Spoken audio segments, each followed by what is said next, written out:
I remember just before my ordination in 1989, there was in our seminary in Pune a psychologist who was brought to tell us about healing and the healing ministry.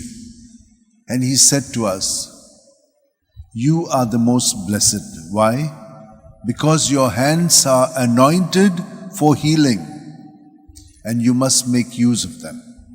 It is a free gift that the people can avail of. In all his teaching, he told us this as the most important part of our ministry. And when we do this, we make Jesus present. But we ourselves have to be united to Jesus so that Jesus can continue to do this. However, even if we are not aware, the Lord still continues to do what He has done as a covenant with us. He does not falter. He is always faithful. And so, I remember from then on, when I was ordained, I always bless the people. Even those who come for confession, I will always lay my hands on them so that the Lord's healing may go to them.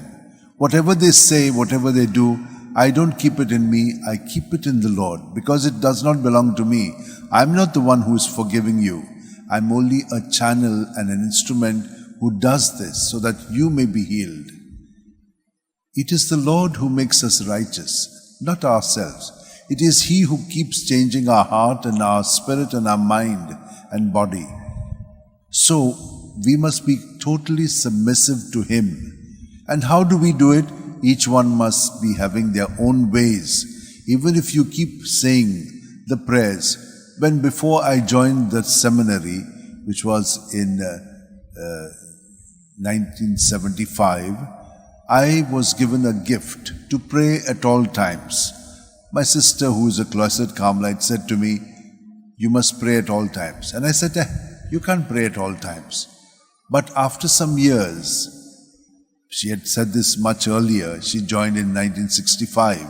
So much later, I began to feel this. And especially just before His calling me, preparing me, He gave me this call to pray at all time. And so I was wondering what it was to pray at all times. I did not know much about prayer, except what prayers we do at home, the rosary. And it's the prayers in church. When we go, we respond to those prayers.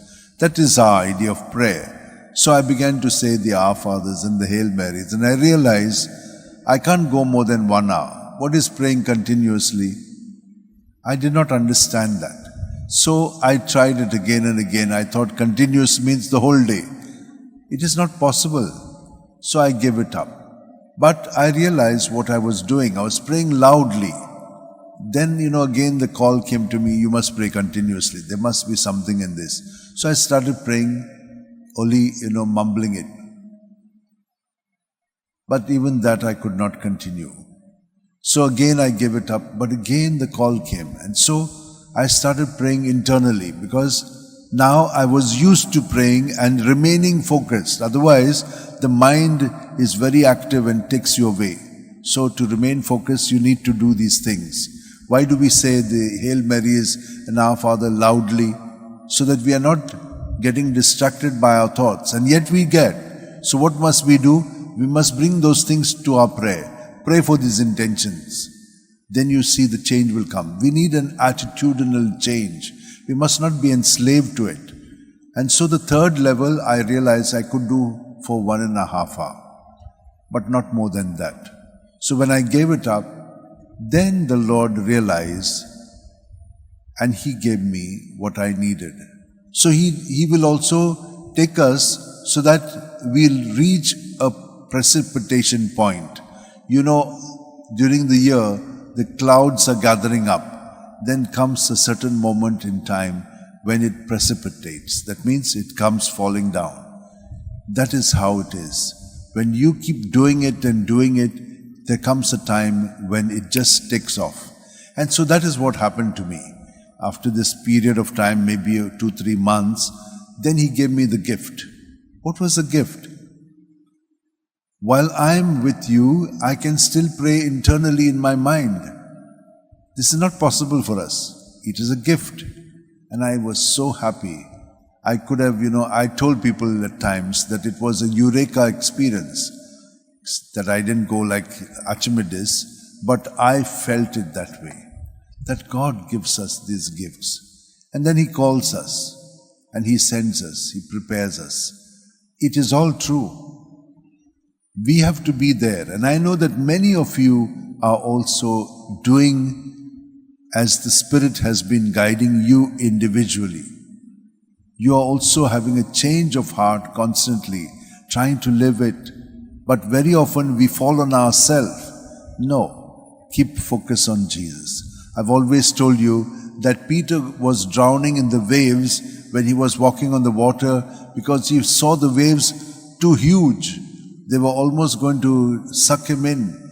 And because he focused on them, yes, they did suck him in. But he was good enough. He called on to the Lord. He began to focus on Jesus and He removed him out of it. And I want to tell you this because I've had a personal experience yesterday. At night, I got a very bad breathing experience. I could not breathe. Something happened to me.